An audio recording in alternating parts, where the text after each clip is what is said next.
नमस्कार, मेरा नाम है रंजना और आप देख रहे हैं राजनीतिक विज्ञान। आज दोस्तों हम पढ़ने जा रहे हैं इंडियन पॉलिटी मतलब कि भारतीय राजनीतिक व्यवस्था के बारे में। आज का जो हमारा टॉपिक है उसका नाम है शासन के प्रकार। देखिए, शासन के प्रकार में आज हम पढ़ने जाएंगे राजतंत्र, तानाशाही, साम्यवाद, गणराज्य और लोकतंत्र के बारे में। देखिए, सबसे पहले हम पढ़ेंगे राज्य के अनिवार्य तत्व क्या हैं। ठीक है, राज्य के अनिवार्य तत्व। यहाँ पर हम राज्य के अनिवार्य तत्व के साथ ही यह समझेंगे कि यहाँ राज्य शब्द का अर्थ कोई स्टेट नहीं है, इसका अर्थ है हमारा देश या एक राष्ट्र है। तो सबसे पहले राज्य के अनिवार्य तत्व जब हम बोलेंगे तो इसका अर्थ होगा हमारे भारत देश के अनिवार्य तत्व। एक राष्ट्र के अनिवार्य तत्व क्या होते हैं, वे कौन से तत्व हैं जिनके होने से एक देश को राष्ट्र की मान्यता मिलती है, एक देश कहा जाता है। एक देश किन तत्वों के बिना अधूरा है। सबसे पहला तत्व है क्षेत्र, दूसरा तत्व है जनसंख्या, तीसरा है प्रभुसत्ता, इसे संप्रभुता भी कहा जाता है, और चौथा है शासन।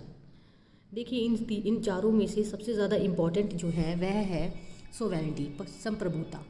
ठीक है, संप्रभुता सबसे ज़्यादा इम्पॉर्टेंट मानी जाती है। इसका अर्थ क्या है? संप्रभुता का अर्थ है आंतरिक और बाह्य निर्णय लेना बिना किसी दबाव के, स्वतंत्र पूर्वक अपने निर्णय लेना। हमारा भारत देश एक संप्रभु है। संप्रभु क्यों है? क्योंकि हमारे देश के एक प्रधानमंत्री ने, नरेंद्र मोदी ने डिमोनेटाइजेशन का रूल निकाल दिया, नोट चेंज करा दिए। तो उन्होंने जो ये रूल निकाला था, उन्होंने ये अपने खुद से सोच समझकर उन्होंने निर्णय लिया। वो किसी बाहरी देश के दबाव में नहीं है कि किसी देश से पूछ कर ही वो इस तरह के निर्णय लेंगे। ठीक है, तो इसीलिए हमारा भारत देश संप्रभु कहलाया जाता है। अब बात ये उठती है कि संप्रभुता होती किस में है आखिर? तो संप्रभुता, ये क्वेश्चन कई बार एक नंबर का आता है। तो संप्रभुता होती किस में है? संप्रभुता पाई जाती है संसद में। संसद में क्यों? संसद में इसीलिए क्योंकि वहाँ पर हमारा प्रधानमंत्री कार्यरत होता है, इसीलिए संप्रभुता संसद में पाई जाती है। सवाल ये उठता है कि क्या बिहार एक देश है या एक राज्य है?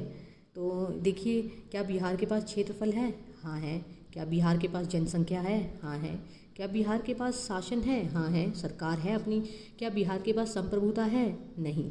बिहार की शासन के पास, बिहार की जो सरकार है उसके पास अपने निर्णय लेने की स्वतंत्रता नहीं है। ठीक है, निर्णय लेने की स्वतंत्रता केवल भारत की संसदीय सरकार के पास है। तो इसीलिए बिहार एक देश नहीं, एक राज्य कहलाया जाता है। आइए अब देखते हैं शासन के प्रकार। देखिए, शासन के प्रकार जो है कितने प्रकार का हमारा शासन है। पहला पॉइंट आता है राजतंत्र, दूसरा तानाशाही, तीसरा साम्यवाद, चौथा गणराज्य और पांचवा है लोकतंत्र। सबसे पहले राजतंत्र के बारे में पढ़ेंगे। राजतंत्र को अंग्रेजी में मोनार्की कहा जाता है। और मोनार्की का अर्थ क्या है? जिसमें ऐसा देश जहाँ पर राजा या रानी का शासन होता है। अरब देशों में आज भी राजा का शासन पाया जाता है और ब्रिटेन में रानी का शासन पाया जाता है। ठीक है, ब्रिटेन की जो रानी है वे नाम मात्र की रानी, मतलब नाम मात्र का शासन है। वहाँ संसदीय शासन प्रणाली है, इसीलिए वहाँ की जो रानी है वो राष्ट्रपति के समान, जैसे हमारे भारत में राष्ट्रपति को नाम मात्र का शासक कहा जाता है, उसी प्रकार ब्रिटेन की रानी को नाम मात्र का शासक कहा जाता है। और वहाँ पर राजतंत्र माना जाता है। ब्रिटेन में राजतंत्र और लोकतंत्र दोनों कहे जाते हैं। ठीक है, राजतंत्र देखिए अच्छा भी हो सकता है और ख़राब भी हो सकता है। ये राजा के ऊपर डिपेंड करता है। अगर राजा अच्छा होगा तो राजतंत्र अच्छा होगा, राजा बेकार होगा तो राजतंत्र बेकार हो जाएगा। देखिए, पहले भारत में भी राजतंत्र ही चला करता था मुगल राज में, लेकिन अब जो है टाइम चेंज हो गया, लोकतंत्र आ गया, तो अब हमारे देश में राजतंत्र खत्म हो गए समय के साथ। पहले हमारे भारत में भी मुगल राज के दौरान राजतंत्र देखने को मिलता था। तानाशाही, इसको डिक्टेटरशिप कहा जाता है इंग्लिश में। इसका अर्थ क्या है? ये तानाशाही वाली शासन होता क्या है? देखिए, देश का सेनापति जिसके हाथ में सेना रहती है और वह जब राजा को हटाकर खुद गद्दी पर बैठ जाता है तो उसको डिक्टेटरशिप या फिर तानाशाही कहा जाता है। तानाशाही कभी भी सीधे तौर पे नहीं आती है। तानाशाही हमेशा तख्तापलट होने के बाद ही आती है। किसी राजा को हटाया जाता है और उसके बाद ही तानाशाही आती है। तानाशाही कहाँ पर देखी गई है? 1998 में 1999 के दौरान जो है नवाज़ शरीफ वहाँ पाकिस्तान के प्रधानमंत्री थे और उसी समय परवेज़ मुशर्रफ ने नवाज़ शरीफ को हटा दिया और तख्ता पलट कर दिया और सैनिक शासन की स्थापना कर दी। ठीक है, और सैनिक शासन और कहाँ पाया जाता है? देखिए एग्जाम्पल, उत्तरी कोरिया में, इराक में सद्दाम हुसैन के टाइम, मिस्र में हुस्नी मुबारक के टाइम, सीरिया में, लीबिया में मोहम्मद गद्दाफ़ी, लीबिया में मोहम्मद गद्दाफ़ी के टाइम तो तानाशाही देखा गया था। और अफ्रीका और अरब के देशों में तानाशाही ज़्यादातर देखने को मिलता है।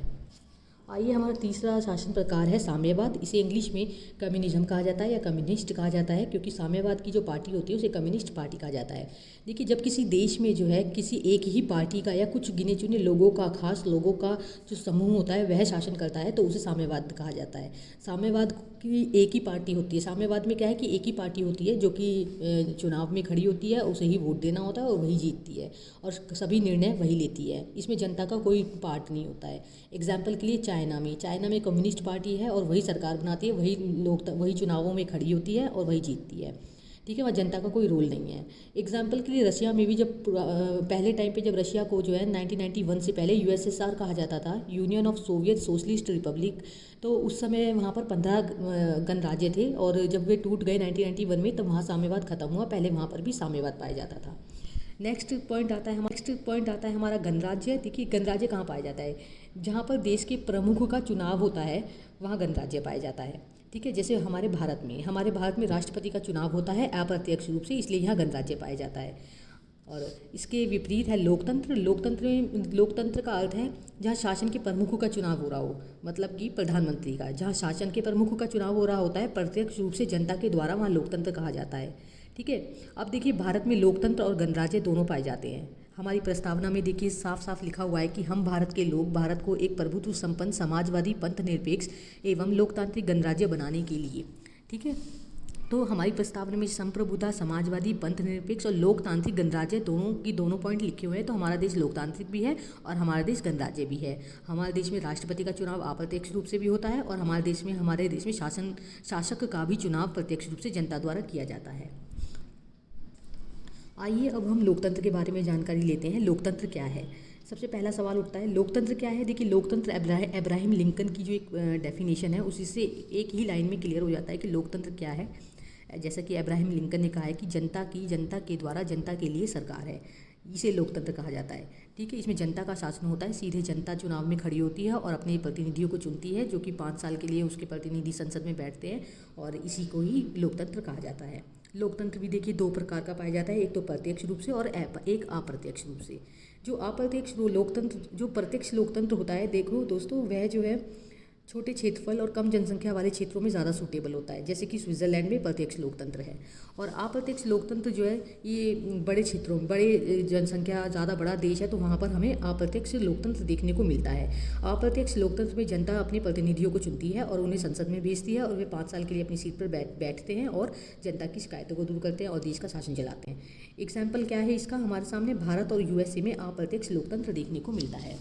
अप्रत्यक्ष लोकतंत्र के भी देखिए 2 भाग हैं हमारे। अप्रत्यक्ष लोकतंत्र के 2 भाग कैसे हैं? इसका पहला पार्ट आता है अध्यक्षात्मक शासन प्रणाली और दूसरा आता है संसदीय शासन प्रणाली।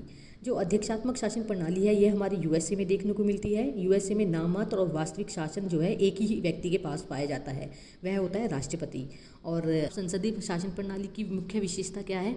इसकी मुख्य विशेषता है कि यहाँ पर नाम मात्र का शासक जो है राष्ट्रपति कहलाया जाता है और वास्तविक शासक प्रधानमंत्री कहलाया जाता है। ठीक है, तो आज के लिए इतना ही। अगर आपको हमारा चैनल पसंद आ रहा हो तो इसे लाइक करें, शेयर करें और ज़्यादा से ज़्यादा सब्सक्राइब करें। धन्यवाद।